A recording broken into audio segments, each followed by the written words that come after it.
My sisters and brothers, I greet you all with the love and peace of the Lord. I invite you to meditate together with me on the holy word of God of 9th June 2022. The indicative of our reflection: the test of fidelity is not the show of strength of faith. In other words, fidelity does not consist in the number of religious rules or miracles, but in humble surrender and obedience to God's will. Anyone who is a little religious minded will surely aspire to enter the kingdom of heaven. And today, Jesus clarifies once again how to enter there. It is not by a show and display of the greatness of faith through some activities or practices. It is only through a humble surrender and obedience to God's will and ways. Elijah can be indicative of this spirit. Certainly, he was well acclaimed and a powerful man of God, demonstrating the awesome power of God. He defeated and terminated the priests of false Baal. He shut up the skies from rain, causing drought, and again he opens up the heavens to rain. But all through, he remains open and obedient to God's directions.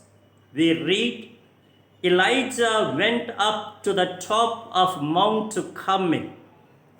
This indicates the meeting with God, going into his presence. And he bowed himself down on the earth and put his face between his knees. This shows his humility and surrender. God is not pleased with an attitude of pomp and great bearing. What pleases him is only a humble attitude that goes beyond the mere letter of the law to the spirit of it. It goes deep beyond the skin deep. It goes to the essential beyond the superficial. It goes to the center beyond the peripheral. It goes to the maximum beyond the bare minimums. That is why Jesus states, unless your virtue and righteousness exceeds that of the Pharisees and scribes, you will never enter the kingdom of heaven. He also explains in simple details. One may avoid physical murder, but psychological killing through anger, insult, and hurt is much more grievous. One may offer great gifts, but they will be futile when there is no self-offering, no heart of peace and reconciliation. Now the imperative for our life: it is not enough to follow the external rules and rubrics.